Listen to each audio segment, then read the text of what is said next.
Raise some Cain.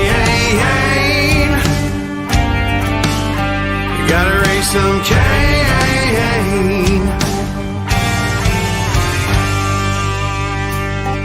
In the heartland where the faith runs strong,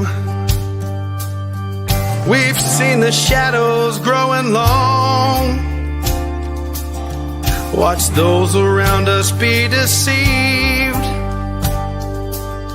Yeah, the fight is at our doors, no matter who we believe. Corruption, lawless day and night, we'll speak the truth into the light. We'll bring the battle, heed the call, watch the whole thing fall. We gotta raise some Cain, show the lies, break some chains and make things right. Feel the power, be the change, time is now. We gotta raise some Cain.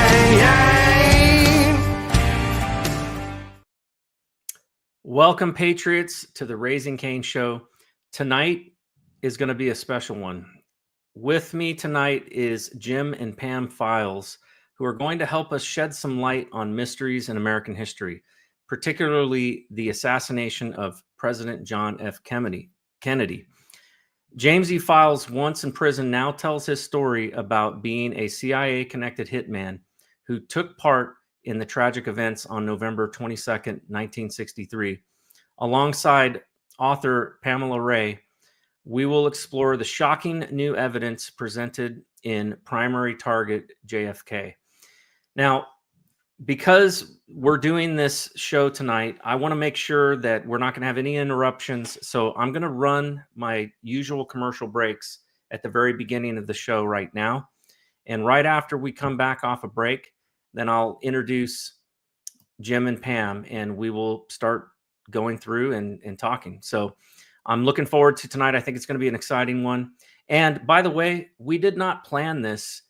We've had this in plan for at least a couple weeks, and so it just so happens that this tonight's show happened to fall on the night that they released all of these documents related to the JFK assassination. So very interesting timing on this. I would say it's a bit serendipitous, but looking forward to having them on and talking with them. So I'm going to go ahead and run through these commercials. We'll be right back after a short break. It says, I woke up this morning and looked out the door to a country I don't recognize. They put masks on our face to hide our pain, and there's no fire in most people's eyes. And it's still true today. It's still true today that they've tried to destroy the American spirit. And in some instances, they've done a dadgum good job. But in other instances, they have lit an inferno in some people. And we right now are gathering some of those people that are on freaking fire to save this country.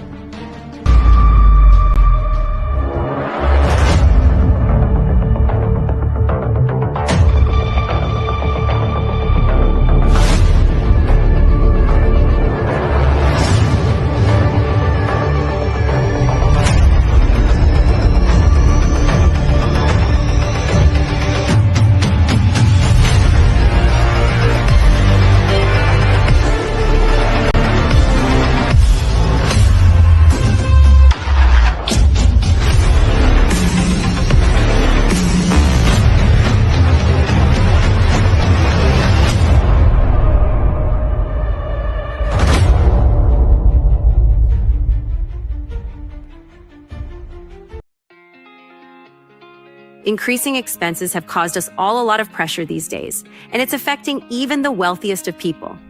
Most have lost their sense of security, stability, and even hope for a strong financial future.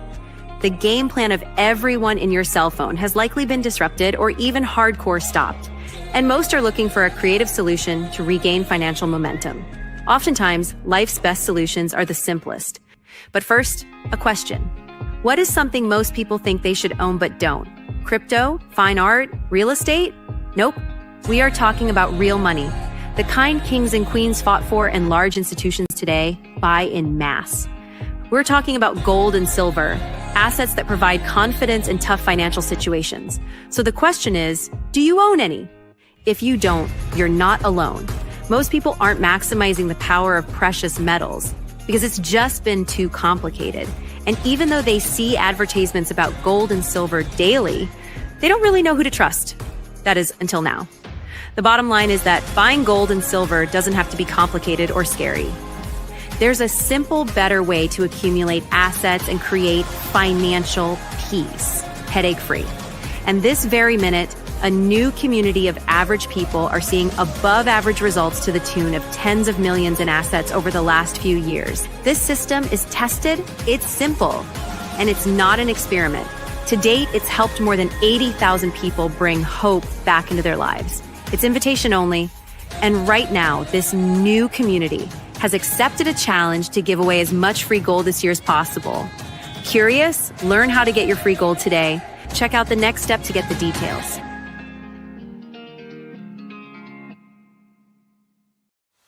Welcome to Shop with America, where the emphasis is on America. Our movement is to switch away from your shopping with the big box stores and the mega corporations back to supporting family-owned, made in America. We've been giving these big box stores our money every day for years. But what's happened is they've forced many small businesses to shut down. We call this the illusion of choice. We see all these products in these stores, but in reality, it's only a few companies that control it all. There are thousands of lawsuits for health damage because they put profit over our people. But there is another choice. We found a better way. There's a family-owned American factory with product integrity and have always done things the right way for the right reasons. And this company outperforms the big box stores. That's due to their month-to-month shopping club. They make everyday consumer products that we all use and buy again and again, like toothpaste, shampoo, coffee, and organic beef. Go to shopwithamerica.us today. Welcome back to the Raising Cain Show. And thank you, folks, for putting up with my running all those commercials back to back. But it's going to be a very exciting night tonight. And I hope to be able to have some time even to offer up some questions from the audience. So be thinking about the questions that you guys have, and then we will do some questions at the end of the show. So without further ado, Jim and Pam are on the line, and I want to just welcome you guys. Thank you so much for joining the show tonight.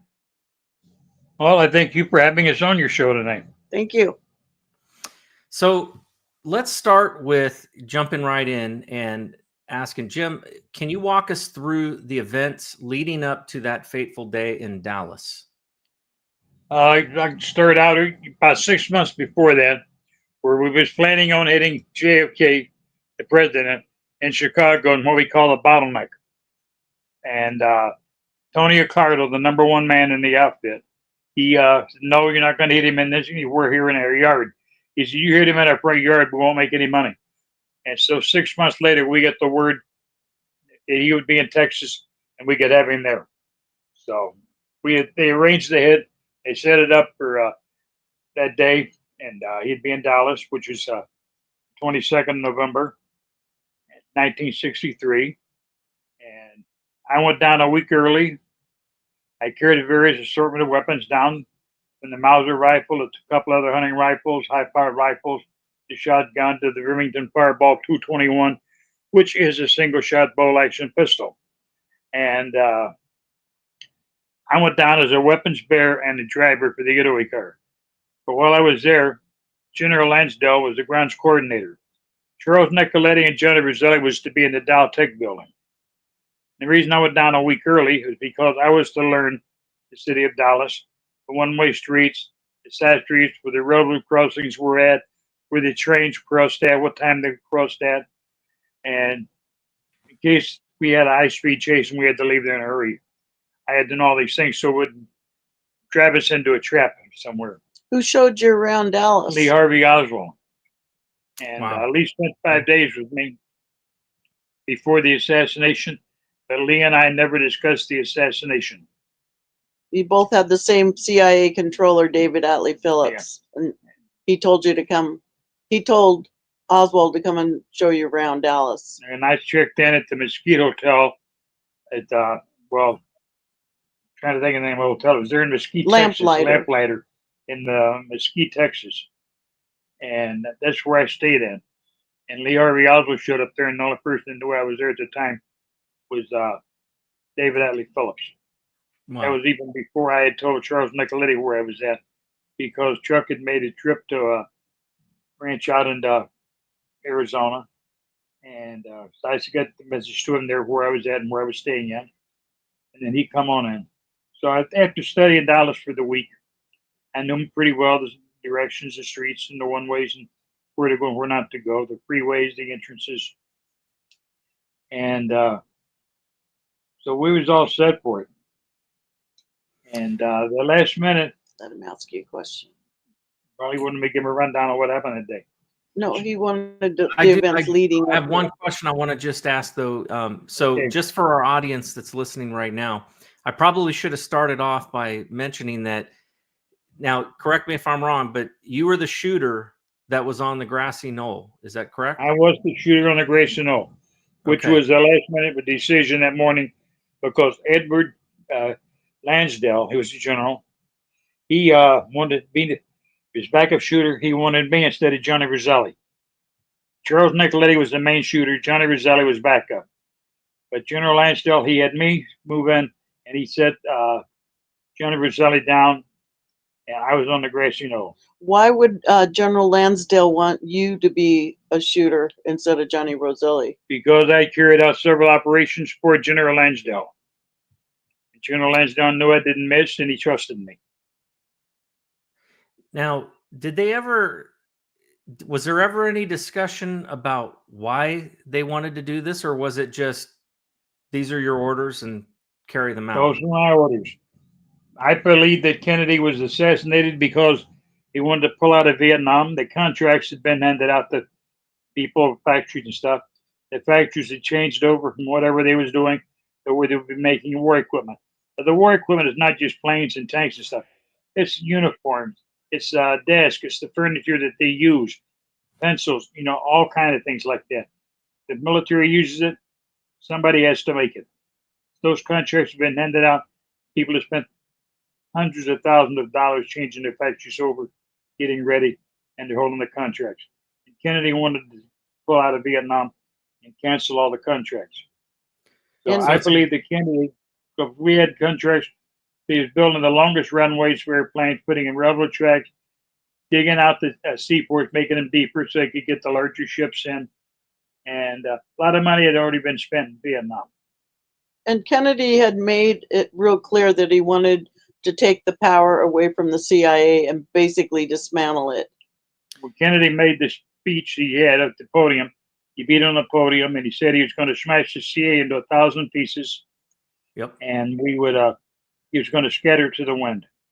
Well, nobody believed Kennedy, but when he turned the papers in, the CIA said that he was serious, which came under, I guess, Operation Zipper. CIA said Kennedy's got to go.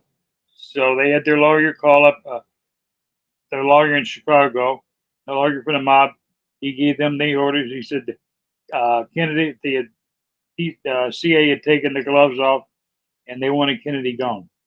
And the mob wanted Kennedy long before that because they felt that the Kennedys had double-crossed them when they have to Kennedy elected and made him president. Joe Kennedy had made a lot of promises to the mob that couldn't be kept. And so mob felt they'd been double-crossed, and you don't double-cross the mob and walk away. Yeah. Now, there was a mob. I grew up inside the mob. Now, there's been a lot of discussion about the potential for LBJ and his involvement in this. Was he involved in this at all? As far as I know, he wasn't, except he helped with the cover-up. But as far as for the planning for the assassination went, he had no part of that.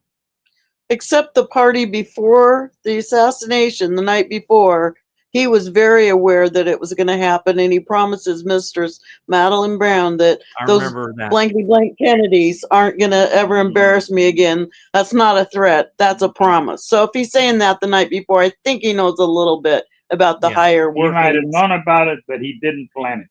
Right. I'm sure he kept himself separated enough so that he had plausible deniability of any involvement. Wow. So So how did you get involved? First off, how did you get involved with the Chicago mob and then with the CIA? Well, I grew up inside the Chicago mob, and my mother, she attended a birthing class for the Navy there in Mobile, Alabama.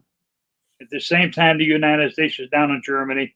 We're trying to create the perfect daring soldier when the people here in the United States are doing the same thing.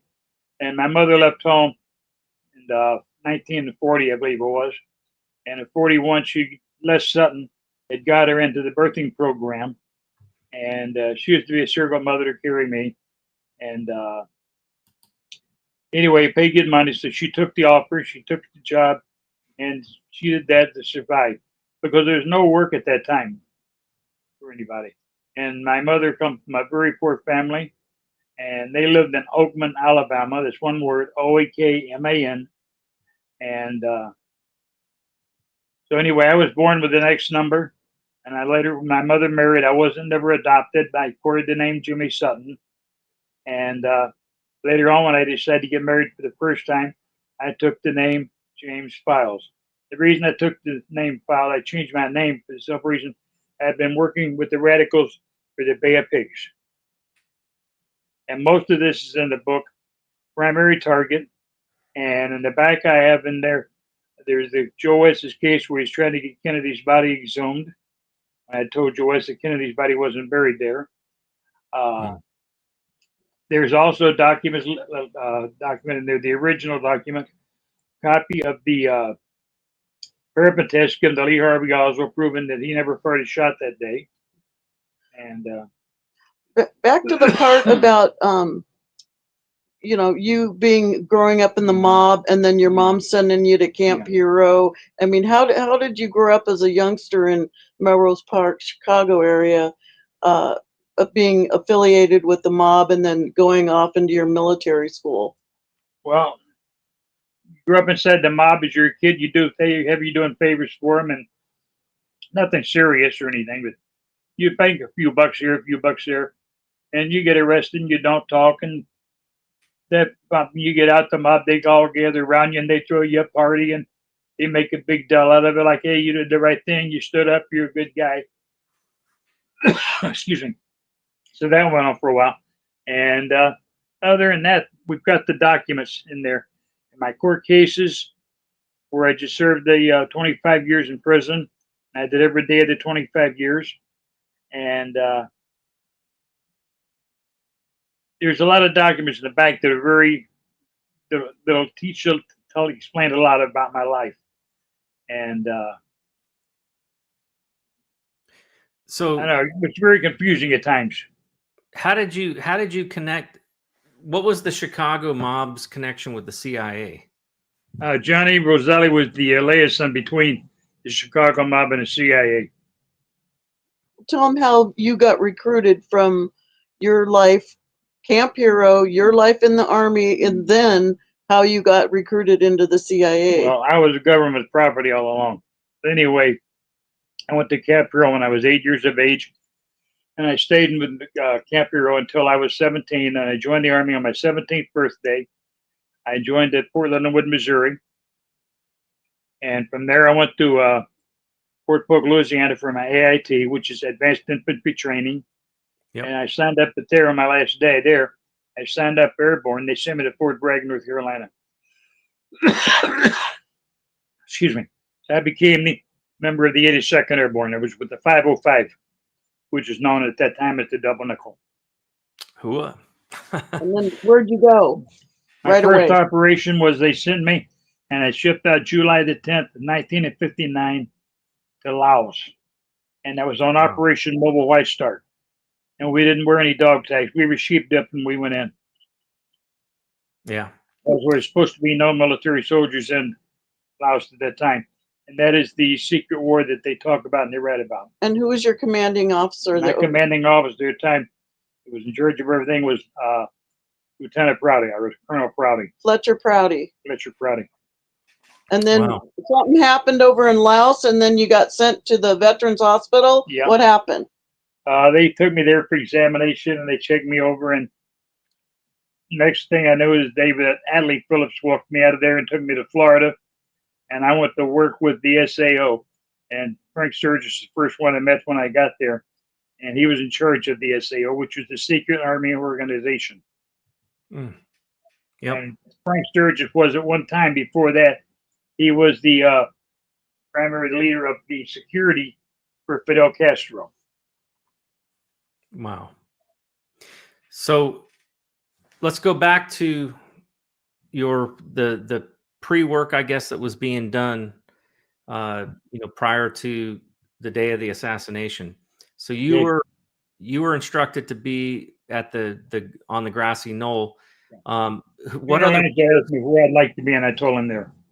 Okay, so what other players were involved in this that day? As far as I know, Charles Nicoletti and Johnny Roselli and myself, and Sam Giancana was down there in Dallas that day, but Tony Accardo was not. But Tony Accardo was #1 man in the outfit in Chicago, and he remained #1 until the day he died. He let Sam Giancana run things on the street because Sam stayed in the limelight, and Tony Accardo didn't like that. Tell him how Charles Nicoletti and Johnny Roselli got into the Daltech building. The Daltech building, the room had been rented, or I shouldn't say rented. They had made arrangements 2 weeks before that, which I did not know at that time. The Hunt and people. They went into Johnny Roselli and Chuck Nicoletti went in there, and the people that was there, they had told the people there to move out that they was going to redecorate the room, paint it, and everything. And they had canvas on the floor. They had the scaffolding in there. They had open paint, the whole bit. And all the time that they was in there, Eugene Helbreeding, he had the key to the office. He opened the office up to let them in, then he locked them in the office. And he went over and made like he was on the telephone. He stayed on the telephone until they heard the shots. It was over. He walked over, unlocked the doors to let Johnny and Chuck out because they didn't want to leave the door open. Now somebody by chance walk in there and find them in there with the rifles. So how many shots were actually taken that day? As far as I can remember, Charles Nicoletti fired 4 shots, and I fired 1. 5 shots. And a lot of people claimed that there was more shooters. There's 5 or 6 shooters. And all I can say is they heard extra shooters. They got the worst shooters in the world because they couldn't hit the limo, let alone the president. They shot the curb, the sign, the light pole, the grass. They shot everything but what they were supposed to hit. And if you couldn't hit the limo, I didn't consider you a shooter. And the limo that day was not bulletproof. The bubble top had been taken off. Yep. So when you met Oswald the day that you went down there to kind of do some pre-planning, you said you didn't talk about the assassination plan. No. And I knew Oswald 6 months before that because I'd been running guns down there to Louisiana to Baton Rouge and giving them to Lee Harvey Oswald, and he was taking them over to New Orleans, getting them on a ship. We were sending weapons to Papa Doc at that time in Haiti. And after he died, we continued to ship weapons to Baby Doc. Wow. Now, after the shooting, how did you get out of there, and how was it that, I mean, obviously they arrested Oswald right away. Do you know why they chose him as the patsy and not any one of the other guys? I don't know why they chose Oswald as a patsy. I never considered him as a patsy, and I didn't know it was going to fall down that way. But I was also supposed to meet with Oswald at the Texas Theater because David Adley Phillips, the night before that, he met with me first. I left, he met with Lee Harvey Oswald second. And if we had trouble, we were supposed to go to the Texas Theater and they'd fly us out of there into Mexico or somewhere out of the country. And I never let anybody plan my escape route. I always used my own judgment on that. Yeah. And I worked for the CIA for 28 years in as an asset. And I'm one of those people that don't exist. Now, I suspect that Oswald was chosen because of the fact that he, in his job with the CIA, he was doing a lot of work with Russia. Yeah. meeting with communists. And this has come out in a lot of the documents that were in 2024 that were unredacted. There was a document that I reviewed that showed there was an FBI agent that was out at the Tokyo station meeting with CIA, and they confirmed that he was their asset. And so, but he had all of this meetings and things that he was doing with Russia, probably because that was, obviously the communists, that was something that they were trying to infiltrate. And so Lee wanted to be a spy is what he actually wanted to be. Right. And they were sending him to Russia in order for him to get Russia disinformation, tell them things that wasn't true. But the Russians were too smart for it, and they wouldn't accept that. And when Lee was finished, Russia actually bought Lee Harvey Oswald and Marina a ticket back to the United States. The United States did not buy him a ticket. They wanted him to stay there to keep working it, but the KGB wanted him out of there, so they bought him the ticket and they sent him back to the USA. Do you think that this was all, because you mentioned earlier about how this was all about the war and the fact that JFK wanted to pull us out of Vietnam. Right. So do you think that this was about the trying to frame this as a communist hit on JFK in order to bolster, they tried that and it didn't work too well. Yeah. I mean, basically it was a 2-for-1, right? They take out a guy trying to pull him out. Yeah, they tried to blame the Cubans too. Yeah. Yeah. It didn't work either. Wow. So Pam, how did you end up meeting Jim and end up writing this book? And first of all, obviously, and somebody even said in the chat, I'll bring it up here, but there was a question, and I think it's a very good question, and that is, how did you get out of the mob? Because obviously, I'm sure that they probably have rules for that sort of thing. And so how did you end up out of the mob? How were you able to keep this, under wraps for so long? And why did you decide to come forward now? Well, I got out of the mob for one reason. There's only two ways out of the mob. One is go to prison for life. The other one is to go out in the body bag. And I got 50 years for a shootout with the cops. They tried to kill me. That had a $50,000 bounty on my head. And his name was what was that one cop's name? The one that you talked to, what was his name? David Ostertag. Yeah, David Ostertag, and the other one was Gary Bittler. And they wasn't very good at their work, at their job. Won the shootout, lost the war. I went to prison for the shootout for 50. They gave me 50 years, and I was sentenced under the old law. And you got day for day. So I had to serve 25 years. But it wasn't a mob-related. That was not a mob-related hit. Situation. That was a hit put out by I thought the agency put the hit on me, but actually it was Hillary Clinton. Oh, wow. That's something that you and I have in common then. Yeah. So, wow, that's interesting. So when I went to prison, who was running for president? Hillary Clinton's husband. Yeah. Bill Clinton. And why did she want you not around? Well, I was the last guy alive that could tie her, especially her, to a plane load of drugs on the runway in Mena, Arkansas. Wow. Wow. So I've known Hillary. I knew Hillary since she was a high school cheerleader. Hillary lived about 20 minutes from where I lived. And she was neighbors to somebody that was in organized crime. See, the one family I used to drop an envelope off every Saturday morning to in organized crime. And she was there.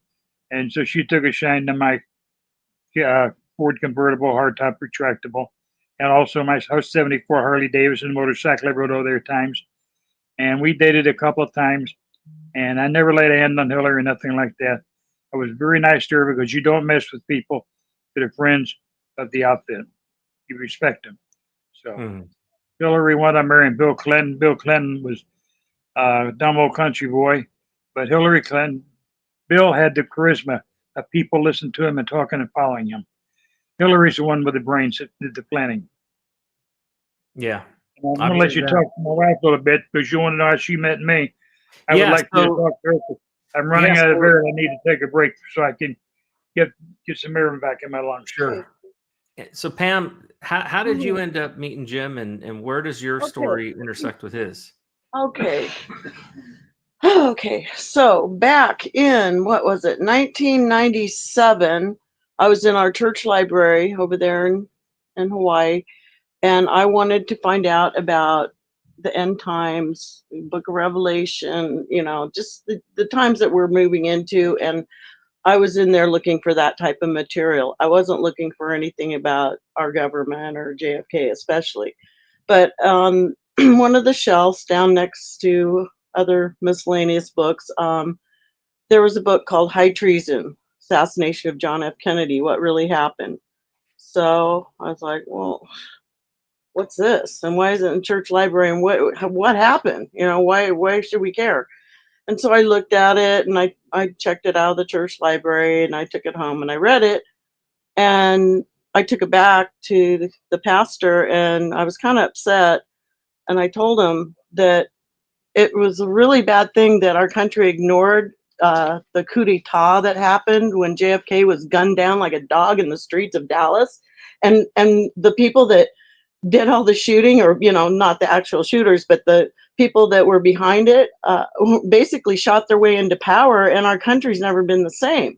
And the pastor's like, well, don't get into this conspiracy stuff. It's going to wreck your life. And I'm like, well, we got to tell everybody what really happened. I mean, you guys have a chance every week to tell everybody the truth. Tell them that, And so that didn't go over very well. And he just told me basically, forget about it. I'm like, yeah, well, kind of too late now. I already read the book and, got exposed to this. So it got my interest going and I started researching more and more about it because I was like, what? That's crazy.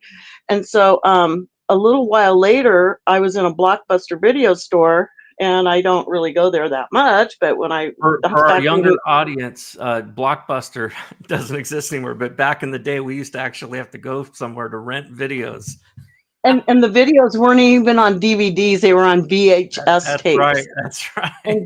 And so I picked up one of these VHS tapes in Blockbuster back in, I think it was like 98. Yeah, 1998. And it was on the bottom shelf, special interest. And I'm like, what is this? It says Confession of an Assassin. Like, what? What's this? And so I read the back and I was like, oh, I think I should check this out and watch it because it kind of matches that book that I got over at the church library. And so I took it home, watched it, and towards the end of the interview, and it was a tape from James Files when he was in Stateville Prison back in 1994. I guess they taped it, and then it was released to Blockbuster in 96, but I didn't find it till 98. And towards the end of the interview, he was asked by the interviewer if he believed in God. He'd been around death, violence, crime, all this bad stuff all his life. Do you believe in God? And he's like, I guess so, because found myself praying to him on several occasions. When you're surrounded on a hilltop and there's no way out, I guess you're going to find yourself praying to somebody, and better be God, So I was like, that guy needs some help, He needs to know who Jesus is because he obviously doesn't, and he needs some help.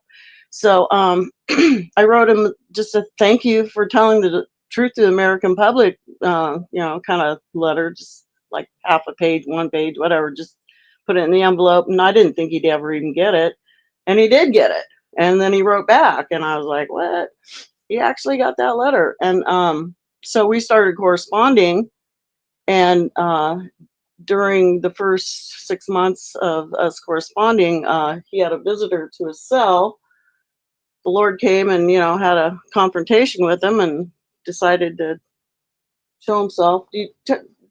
Tell him a little bit, Jim, about Jesus coming to the cell.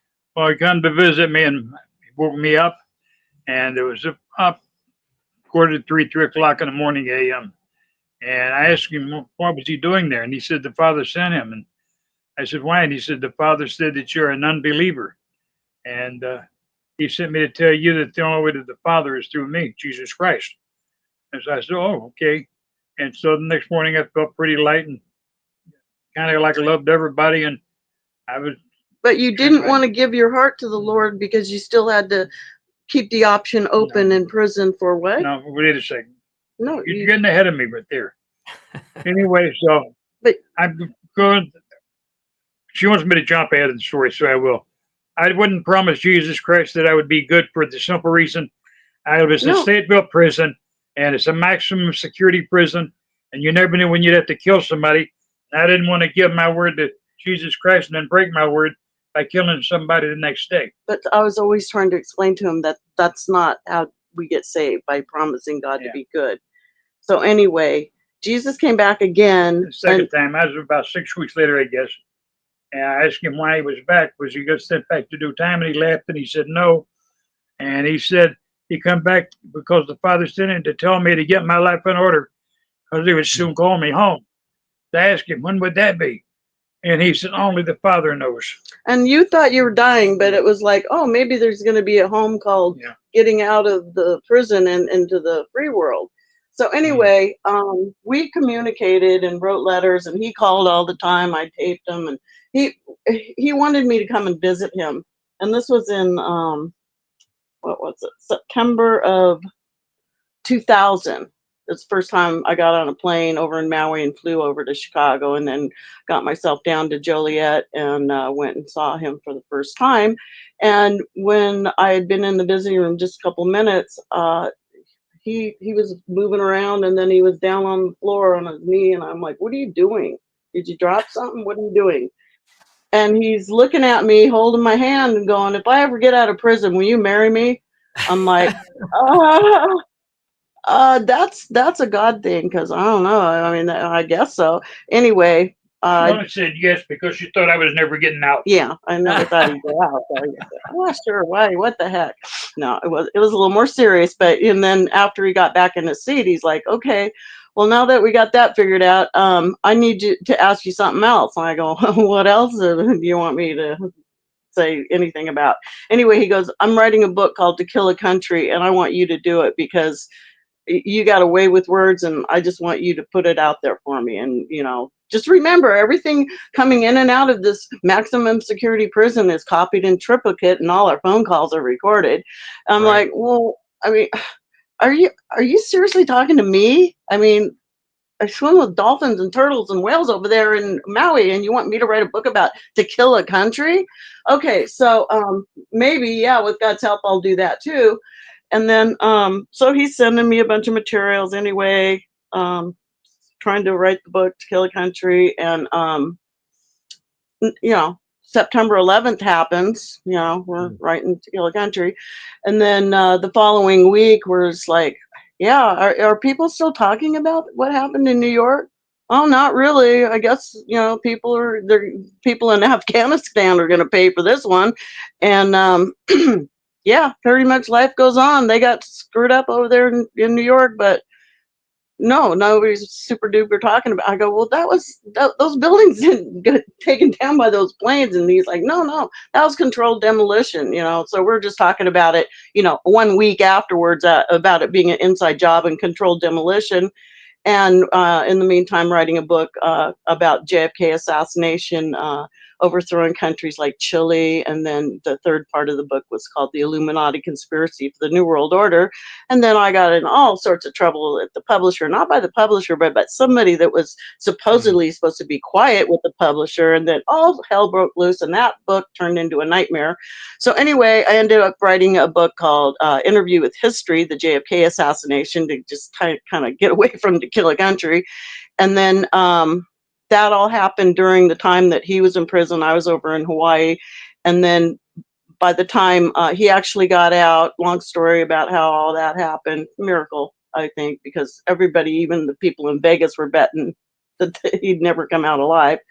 Anyway, he came out alive, and then some attempts were still being made on him, because this time Hillary's running for president, and James Files is out of prison, wandering around in, Inglewood and south side of Chicago. And he didn't necessarily think, and I didn't know any better at the time, that that's not really a place for somebody like me to go, over and think everything's just going to work itself out. But anyway, I did come over in 2017, and pretty much all the attempts on his life had come to a screeching halt by the time I finally got there. And then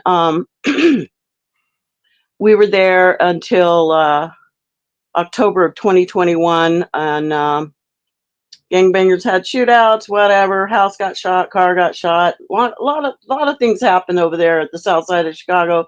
But I was believing God for a place if we're going to live in Illinois, because he was supposed to move to Hawaii, not me move to Illinois. And so it didn't work out that way. Okay. He was put on parole when he did all his time, and he wasn't supposed to have parole. And then he got parole, and they checked him in every week. He was supposed to be once a month. He was supposed to have, like the whole state. He only had 3 counties. So they just kind of made up the rules as they went along with James Files, and one thing after another. And they even put up a spy camera up on the corner, 50th and Damon Avenue there where we were. Anyway, it was a really bad neighborhood, and I believe God that he had more for us, and he got us out of there. And so we're out of Chicago. We're in a nice, quiet area now. So thank God for that.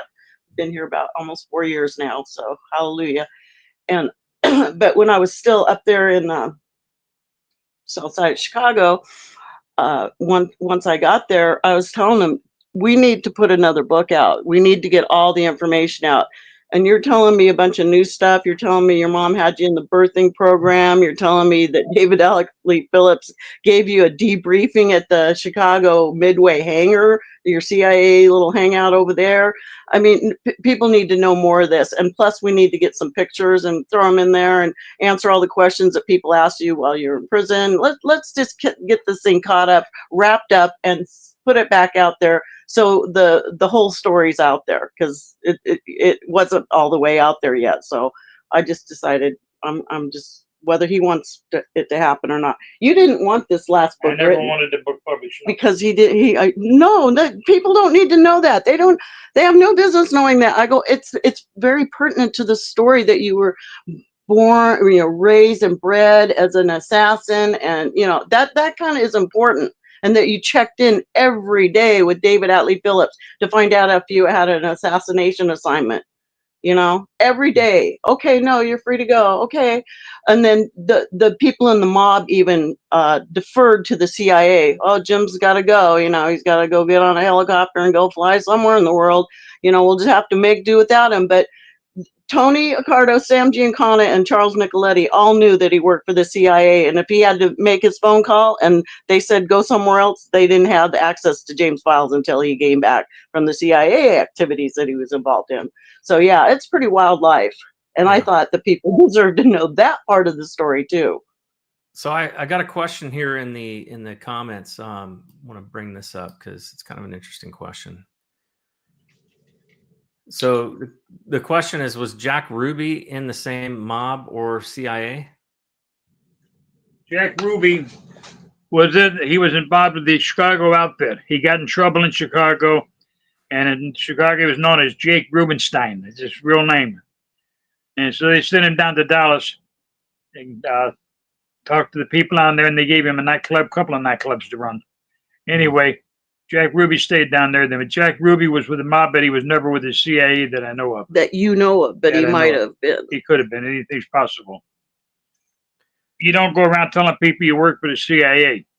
No. And you don't discuss your job or your thing with other people. And everybody in my family, and my wife and my kids, they thought I was a gangster in Chicago because I made the 10 o'clock news, and I was in the newspapers occasionally, and I was known to be a partner of Charles Nicoletti.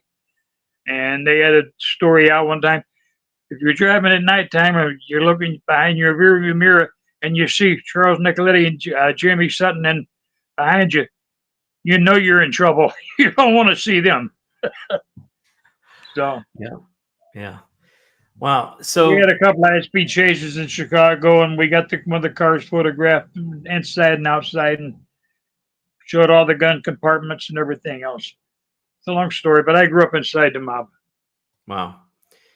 Now, what are So I grew up in Pam, Melrose Park, Illinois. wow.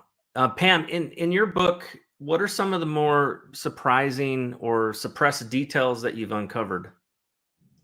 Well, what I was just mentioning about how he even came about, how his mom put him on the Greyhound bus to go over to Long Island, New York from the age of 8 to Camp Hero. And, Yeah, you know, what is, you've mentioned Camp Hero. Tell me about Camp Hero, because that's something that I'm not really familiar with. Well, you should do a little research on Camp Hero. And 124 of us graduated, or 124 of us kids went there. That was all programmed at the same time from the Navy birthing program. Only 14 of us graduated. And where the others went, I don't know. tell him what you think happened at Brookhaven Laboratories. Brookhaven Laboratories, they had the Dr. Nikola Tesla, Nikola, whatever his name was.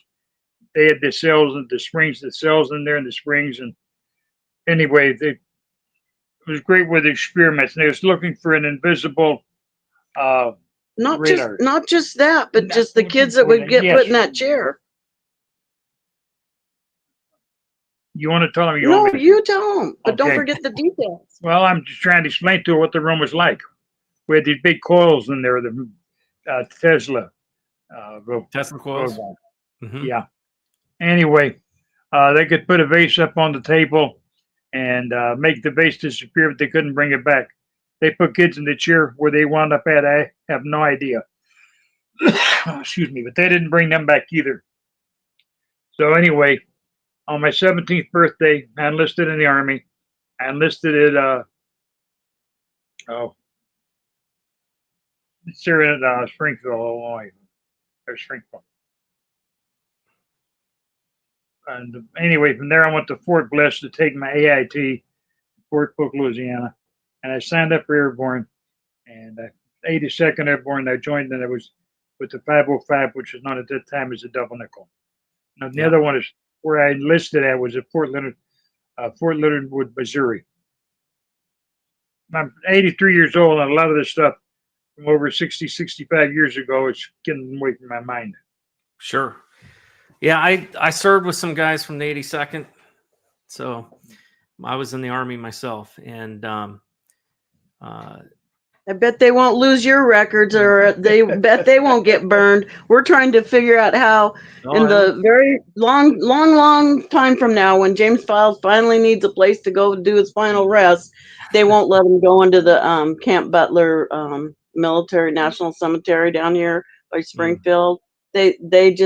They wrecked his records over there at St. Louis? St. Louis at the archives. Yeah. Joe West, he was the no, John Grady. He was the 82nd Airborne historian. Yeah, he went there. He found part of my military record there, and it was very thin. And he went back a few weeks later, and to check, get more information, and the folder was empty, and it said no further information available. And they had a fire there, and it burned up only the records on Operation White Star. Yeah, when I got out of the Army, I had a friend of mine recommend to me, he said, take your records, don't let them hang on to them, because you might not ever see them again. So I followed his advice. I took my records and I didn't give them back. And thankfully I had them. Yeah. And, but yeah, I've known many people who have lost records because they didn't take copies, or they didn't take their own records themselves. Well, like I say, I'm one of those people that's invisible. I don't exist. Yeah. Now, what did you tell me when you first started talking to me? When I first started writing with Pamela, she's asking me questions. I told her, first of all, I want to tell you.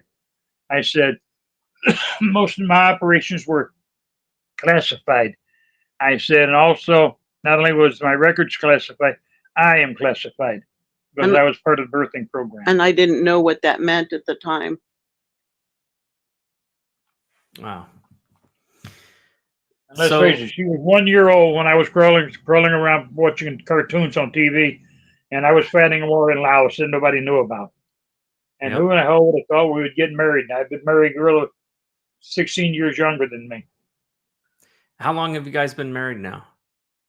We went to our premarital class over there at the New Life Midway, and that's a whole nother story. And that was in 2018 of May that we got married. Wow. Well, congratulations. Yeah, it's I'll been tell a you, wild ride. I don't think I could have, with what I went through as a whistleblower, there's no way I could have made it through without my wife by my side. Has been there and gone through the worst of it with me, and I'm very blessed to have her in my life. So, What do you think you would have made it this far, Jim, if I didn't come over from No, Hawaii? I'd been dead a long time ago.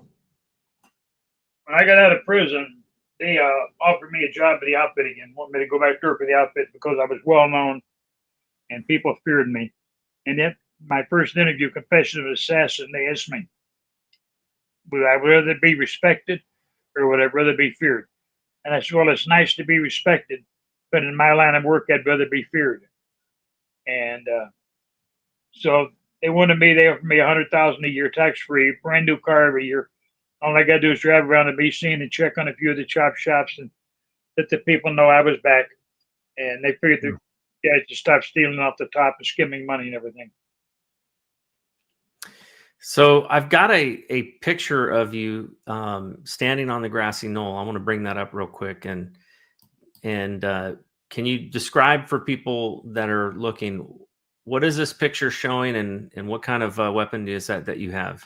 That's the 221 Remington Fireball that I'm holding, and that was me a couple of years ago there for his 60th anniversary. No, this one was even before that. Before That's that, in okay. 2020 And anyway, or 2021. they didn't want to. They use the pictures. They said the pictures we gave them was copyrighted by the people. I said, wait a minute. My wife and I, we did a drive over to Indiana where they was at there, and we walked in. They had the doors locked. And they said, well, we don't usually have walk-ins. I said, well, you got one now. I told them those pictures that I sent you that we're putting in the book, primary target. I said, our pictures. I said, we went to Dallas, Texas, and we made those pictures.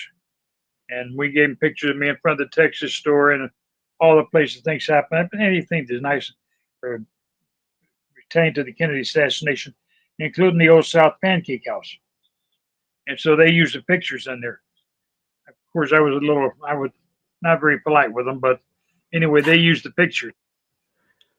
Yeah. But anyway, talk about where you're standing behind the picket fence in this Standing picture. behind the picket fence, I'm standing in the exact same spot when I took the shot that killed Kennedy, and I dropped the hammer. And I took one shot that day, one shot only. And the Remington 221 Fireball was produced by Wayne Leake at Remington. He was the father of it. He made 1,000 of them, and 500 went to the CIA and 500 went to the FBI. And they were the perfect assassination tool. And with the proper ammo, you could take a man's head off at 200 yards. That's how accurate the gun was. Wow. Wow. And has hardly any recoil at all. Yeah, I would imagine. And I Wow. used a mercury loaded, and the rounds that I used were mercury loaded. And Wolfman, which he's dead now, his name was George Calora. He made them for me because I went to him. I wanted some few rounds was made up that was sure kill ammunition, and so he designed and he fixed the mercury rounds for me. And why do you think President Kennedy's brain went missing after the assassination? It didn't go missing until I took the debriefing at 63rd and Lawler over there in Cicero, Illinois, at the Midway Airport, where we had our hangar and our staging area. We had a staging area there, the CIA. When I say we, it was the CIA. And I took a long debriefing, and it was the first time with David Phillips. Phillips had heard anything about the mercury rounds or had not told anybody about the mercury rounds. The only one that knew about the mercury rounds was Wolfman and me. And then David Atlee Phillips knew when I did the debriefing there, I put it all on tape, which is locked up in the vault now, probably the CIA place. So anyway, the brain went missing because? Brain went missing 10 days later. And because the mercury was inside the skull and scattered all out through the brain. And the mist that they couldn't figure out in the beginning that was in the brain was the mercury that had come from the exploding round that hit Kennedy in the temple. Wow. Now, Somebody asked a question down here in the chat. I want to bring it up because this is an interesting question for me too. This is about totally different, related situation, but I've often thought that if there was something shifty or shady that went on at the Las Vegas shooting, that it had to have been, something like CIA, because of the fact that, and here's the weird part. I was working at the FBI while the Las Vegas shooting was being investigated by the FBI. Now, I was not an agent. I was a cybersecurity guy, but I had access to like kind of a central repository where evidence was being dropped. Right. And there was a lot of things that didn't add up about that case, because I'm watching like people's videos that they're posting on Twitter at the time, and FBI is going out and collecting evidence, but they were not collecting. They were collecting some videos, but they were not collecting others. When you heard about the Las Vegas shooting, did that seem reminiscent of anything, any of the kind of operations that you were involved with? It sounded like to me like there was two shooters. That's exactly what I think. There were flashes of light that were coming from windows that were lower than where the guy that the claim was the shooter was at. Yeah. And the media immediately tried to to say, oh, that's those windows are don't open, but then later I saw windows from that hotel open being cleaned, and so clearly you could open those windows. Right. So they tilted out or something like that. But anyway, well, so our history has been one great lie. Yeah. Yeah. And to be honest with you, Pam, when you were talking about the 9/11 and being an inside job, when people first started saying that, like if you had asked me 10 years ago what I thought about that, I would say no way that was an inside job. And the reason is because in my mind, how could anybody justify the loss of so many Americans in some and it just blows my mind. But now, after what we've seen, after seeing what has come out, even with JFK, maybe that's why they didn't allow for this information to come out for so long, is because they knew that it would confirm everybody's worst suspicion that it was our own government that targeted JFK. I think we're right before those buildings, the Twin Towers, right before they were blown up, they were sold for bottom dollar, and then they were heavily insured. And the reason they sold them bottom dollar price was all the insulation had to be replaced because they had asbestos in there for insulation. Yeah. So the buildings were insured heavily afterwards, and the day before the buildings, a lot of the airplane stock was sold, and people made millions and millions and millions of dollars off of those buildings. And so the American lives didn't mean nothing to those people that wanted to make money. Yeah. Well, it's interesting, this being about our continued involvement in a foreign war. It seems to me that Eisenhower was absolutely correct when he warned about the military-industrial complex, and that his fears, became realized, in that if we ended up allowing the military-industrial complex control policy, they would never sue for peace because it would not be profitable. Now, I look at the situation of back then and what you're describing with, an assassination of a president because he wanted to pull us out of a war. And I think about Trump and the assassin's bullet that went through his ear and killed somebody in the stands and injured others. The fireman, the man covering his wife and his kid, his daughter. Yeah. And I think about that. And I think about the fact that Trump was being very public about ending the war in the Ukraine. And that has been something that he's talked about a lot. $350 billion. Let him finish. Well, it seems to me that that same ideology, at least up until Trump getting in there and starting to root out some of these bad guys, it seems to me that same ideology which was in play that led to the assassination of JFK was still there all the way up to Trump taking over in his second term. Do you think that the attempted assassination on Trump, there's a lot of interesting things in that case too. I think the second attempt, right, that was at the golf course, that guy was found to have all kinds of ties to the Ukrainians over there and served with them as a mercenary. You have, interestingly, both that kid that shot him and was killed, and you have the guy who was caught later. They were both in BlackRock videos. What are the odds of that? So, yeah, believe me. Yeah, and I believe that's been a big. These hedge funds are. I think the whole purpose and point of them is so that money can be laundered and money can be moved around and used for all kinds of nefarious things. So, well, that's when Zelensky got mad at Trump because his gravy train was over. Yep, that's right. Zelensky, what they're expecting a check for a couple of $1 billion. That I said billion, would it be? And he didn't get it. That's when he got upset. Yeah. But Trump told him gravy train's over with. Yep. Besides the $350 billion we gave Ukraine, don't forget we gave them a lot of war equipment also. Yeah. Ammunition, rockets, bombs, planes, trucks. You name, we gave it to them. Well, and I think it was for that. Who's American taxpayers paying for it? And right before the 9/11, you had Rumsfeld come out and say that they had misplaced, what was it, $3 trillion? Yeah.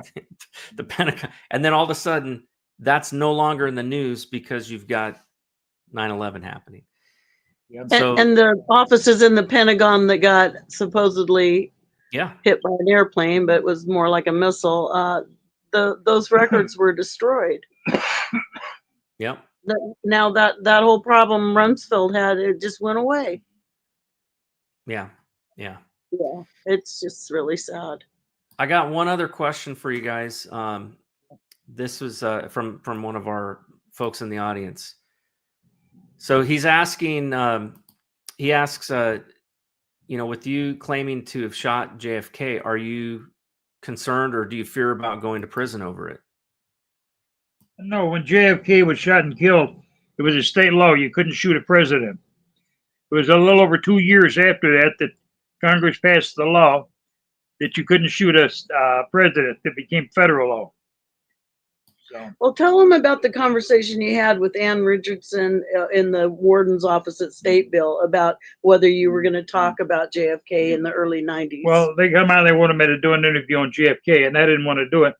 And so the warden called me up to his office on a Sunday morning, and we got a hold of Governor Richards in Texas, and I knew her. She was a friend of mine that did a few things for her. And she told me, she said, Jimmy, she said, first of all, when Tony Godinez, he was the warden of Stateville, he got on the phone, he said, I've got a man here that wants to talk to you. She says, and he's doing time under the name of James Spousey, but you would only know him the name of Jimmy Sutton. And she's always put Jimmy on the phone. So I got him on speaker. And Ann Richards, she swore like a sailor. And so I got on the speakerphone with her and I was talking to her. And she said, Jimmy, I can help you up there in Chicago. She said, if you was in Texas and you wanted to get out of prison, she said, I'd let you out in a heartbeat. She said, but you're in Illinois. And I thought, it's not that I want to be let out of prison. I said, although I do want out. I says, I wanted to ask you a question. I said, I give an interview on the Kennedy assassination. Will Texas indict me? And she said, Jimmy, she said, before they indict you, they'll build you a blank and the hero, a statue down here. She said, you're a hero in Texas. She said, we have no way we'd indict you. And so I went ahead and they gave the interview. The FBI threatened me and they said, if you give the interview on the assassination of Kennedy, they said, we will get your appeal. We will have your sentence affirmed, your appeal denied. We'll take you back to court and get you more time.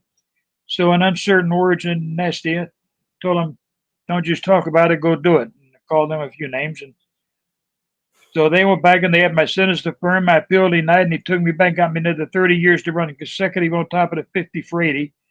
And it took me 2.5 years, court legal battle, to get the sentence to run concurrent. And the judge sentenced me. I said, "Excuse me, Your Honor." I said, "I don't remember having a trial, and I sure as hell didn't plead guilty." And so he said, "You got 30 years. And then I told him, I said, and I won't use the words that I used to him, but I asked him, "What the don't you understand?" And he yelled at the cops to get me out of his courtroom. Wow. So they took me back to prison. Yeah. He was supposed to die in prison. They didn't think he'd ever get out. And then Richardson had promised that, nothing would happen in Texas if anything under her watch, because people in Texas thought he did a good thing by killing Kennedy. Wow. Why do you think that the government kept this information under wraps for so long? Well, the government's not going to bother to admit that they was part of the assassination plan, and they gave the green light on it to go. I mean, do you think are there still people alive today that are still in government that were involved in this? I mean, I would imagine. Well, I don't know about that part of it, but there's still people alive, like me, a couple of other people. Tosh Bumley, he's alive, and Felix Rodriguez. There's a couple other people. Yeah, we won't get into all that, but sure. Anyway, there's about 4 or 5 of us still alive. Well, Jim, how did your relationship with CIA officer David Atlee Phillips, how did that unfold? That was good. We had a great relationship, and he was sorry to see things turn out the way they did, but he was good people, and he was reliable. I liked him. Tell him where it started. It all started when he woke me out of the Veterans Hospital in Broadview, Illinois. Okay. So he's the one that took you back to Florida. Got it. Okay. And he introduced me to Frank Sturgis. And George Bush Sr. George Bush Sr. And Luis Basilio Carrillas. Him and I were the first two that George Bush Sr. recruited for Operation Group 40. Now, I don't know if you've heard about Operation Group 40 or not. No. But it's supposed to be an intelligence gathering group. And what it was a worldwide assassination group. Wow. That overlapped with Nixon and Kissinger's Operation Condor, Track 1 and 2, cross border assassination teams, all that. And then some. We covered that in To Kill a Country. Now, can you share your thoughts on Joe West's court case and his untimely death? I believe that they murdered Joe West there in the hospital. Somebody put a poison in his IV that he had, and his wife and daughter was there, and Joe West was not able to talk, so he made the motions. He wanted to write a note. They handed him a pen and paper, and he told them to get me out of here. They're trying to kill me. And they all think we're trying to kill him. 45 minutes later, Joe West was dead. Yeah. And he had a court case started in Dallas County to exhume JFK's body to prove that there were more than one shooter because of the traces of the bullet in the brain. The mercury. And James Files was talking to him, but Joe West never knew that he was one of the shooters or he was on the Grassy Knoll.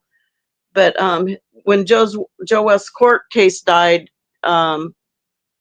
or when Joe West died, the court case died because, he was the one that was pushing it through the system, and now he wasn't able to do that. Wow. Interesting. That it seems like, this is the kind of thing that movies are made of. It's the kind of thing that most people probably, they might hear and say, well,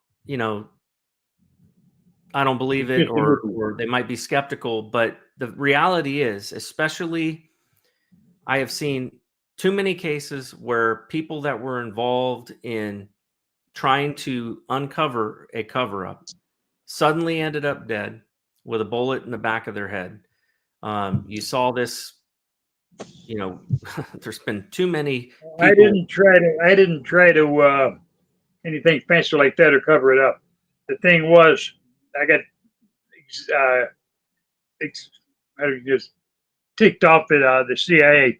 they wanted that at my first book, To Kill a Country, and I wouldn't let them. So that's Good what for you. started. That's what started the at least the pitching contest between both of us. Yeah. What message do you have for skeptics that doubt your claims? Well, everybody's entitled to their own beliefs. A lot of people can believe it or disbelieve it or whatever they want. I've got nothing to really say about that, except I look in the mirror every day and I know who I am, and Yep. I know the best. And I've had people call me and try and get me to change my story about the limo and this and that. I've never changed my story since it first broke. So First broke in 1994, yeah, over And, 30 years ago. I refused to change it to match their books. I kept it my story my way, because all the time I had Kennedy in the crosshairs, the limo never stopped. I took the shot. I knelt down behind the fence to put the fireball in the briefcase. The limo could have stopped after I took the shot, because I was not standing up looking at the limo. I got everything ready, reversed my coat, put my hat on, and I walked away like a businessman going to lunch. I had cops and people around both sides of me, and I had a 45 in one hand and a grenade in the other hand. I was carrying my briefcase with me. And as you walked past the Texas School Book Depository building, who was standing there with his foot against the wall? George Bush Sr. And did you talk? Wow. He didn't even make eye contact. But you knew it was him, and I he knew knew it was him, and he you. knew it was me. And I thought the FBI knew me as the first of the year, but I come to find out the FBI knew that I was the Grassy Knoll shooter as of day one because of an inside informant. one of the Cubans gave me up on that one. Wow. Wow. And Hoover's job was to convince the public that Oswald was the lone assassin. Well, Hoover wanted a lifetime appointment as head of the FBI director, and LBJ was fixing to go to prison with Bobby's Baker and Bobby Billy Baker, Solis. Billy Solis, Steves, and them over the grain fraud deal there in Texas. LBJ was prison bound, Yeah. and Kennedy wanted to drop him the ticket, and he was crammed down Kennedy's throat. So not only did Johnson not go to prison, they had the Vietnam War. Yep. Wow. Man, this is so much to take in. I would say it's unbelievable, but it's not. I mean, honestly, this has become, when you look at the kinds of things that have happened in our country, it is the things that just keep getting exposed. You know, I hear people joke about it that, you know, the difference between a conspiracy theory and conspiracy truth is about 2 months nowadays. You know, it's like we keep finding out more and more information. So I'm really curious. I'm going to be digging through a lot of these documents, but man, I'll tell you, it's hard to read through that chicken scratch that the FBI agents have on a lot of these documents. We hope you get our book, Primary Target, JFK, How the CIA Used the Chicago Mob to Kill the President, because a lot of your questions that you have that maybe you haven't got filled in yet, that's the book where you're going to have that The book, Primary Target, you have to read it more than once. You got to read it 2 or 3 times, but it's got so much information and so many answers in it. Yeah, no, I'm definitely going to pick that up. So do you guys have a website where people can buy the book, where they can find out more information or, you know, connect with you and what you guys are doing? Yeah, there's a couple ways people can get books. If they want a signed copy, they can get it from our website. But if they just want to get a copy of the book, our publisher is authorhouse.com. And there's an ebook, a soft cover, and a hardcover available. So that's where that is if they just want to get one. But if you got to have one that's signed, it's our website is www.jfkmurder James Files, all one word, JFK Murder James Files.weebly.com, and that's WEEBLY. James File or JFK Murder James Files.weebly.com, and that's for the signed copy of our book, Primary Target. But anywhere that they sell it on the internet, you can get it, and especially through Author House, it's real easy to get it there. We've got a limited number of books left that I've signed and thumbprinted. The books, you get my signature. I also put my right thumbprint so it can be proven as mine. Because the FBI's fingerprinted me over 100 times at least. And All right. They can authenticate it if they need to. Yep. We've got maybe, I don't know, close to 200 books probably left signed and unprinted. Because I don't know if I'm going to be able to sign them anymore. Not because I don't figure out much left to go because I run out of wind. And I want to get my stomach moved up into my chest through the diaphragm and through the center hole. And so I went 3 weeks ago for surgery, and the doctor had been consulted with the other doctors, the 5 other ones, and it said they could confirm that I wouldn't survive the operation. So they didn't want to do it. They didn't want to do it, so they sent me back home. So I don't know how much time I got left. Only the Lord, good Lord knows that much. The problem with that is that he just has to have smaller meals because of his, stomach capacity and how it's been rearranged. Yeah. It's a miracle that he's still alive. He's been blown up, shot at, tortured, left for dead, you name it, and he's still kicking. So it's in God's hands. Yeah. Well, want to wrap things up, and so I always like to ask my guests that come on the show kind of the final question, which is, we've talked about a lot of things, and man, I'm going to be, my head's spinning, and I'm going to be thinking about these things, for probably the next couple of weeks. But what is the main thing that you want people to take away from our conversation tonight, and obviously from your book?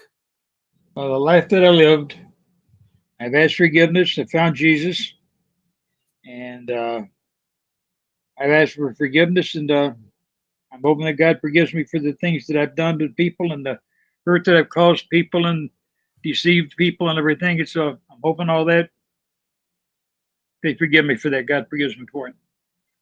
Well, I know that he does. And with that, I always like to close our show in prayer, so I'm going to go ahead and do that now. Okay. Heavenly Father, Lord, we thank you so much, God, for your forgiveness. And Lord, I thank you for Jim and Pam and for them coming on the show tonight and sharing their heart and sharing these details about Jim's life. And Lord, I pray that you would be with him right now, Lord, as he's not been well. And I thank you, Lord, even though he wasn't well, that you've given him the strength to go through and do this interview. And I thank you for that, God. Lord, I pray that you would expose the truth about what has been going on in our country. And I thank you that you are already doing that. But I know, Lord, there's a lot more that is still hidden and still covered up. And God, I pray that you would please help Donald Trump, Lord, our president, to be able to bring to light a lot of these things that have been going on and help him to continue to be able to stop a lot of the corruption that was put in place by previous administrations. Lord, we pray for all of the people who have been harmed or hurt in some way or another by our own government. And I pray, God, that you would bring justice. But Lord, I also am grateful, Lord, for you leading Jim to you and for bringing him through all of that. It is truly a story of redemption. And we thank you for him and thank you for his wife, Lord. And I just pray your blessing over them. I pray your blessing over all of those who are watching the show tonight, and that you would be with them as well. And Lord, bless our president, bless our country, and help us to get out of the mess, Lord, that we're in right now. We ask these things in Jesus' name. Amen. Amen. Amen. Good night to you and good night to your audience. And hope everybody is satisfied. Thank you so much for coming on. And, for folks that are watching, I didn't share this at the beginning of the show, but Jim hasn't been feeling well. And that's why, we were doing this basically over the phone with just a picture of them. But I'm so grateful that you came on the show, and it was really wonderful to hear your story. And I think it's inspiring to hear about how God changed your life as well. So thank you guys so much, and God bless you, and God bless our country.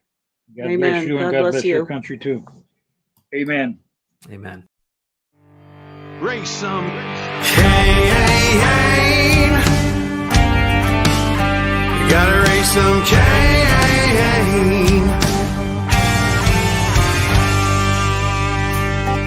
In the heartland where the faith runs strong, We've seen the shadows growing long. Watch those around us be deceived. Yeah, the fight is at our doors, no matter who we believe. Corruption, lawless day and night, we'll speak the truth into the light. We'll bring the battle, heed the call, watch the whole thing fall. We gotta raise some Cain, show the lies, break some chains and make things right. Feel the power, be the change, time is now. We gotta raise some Cain.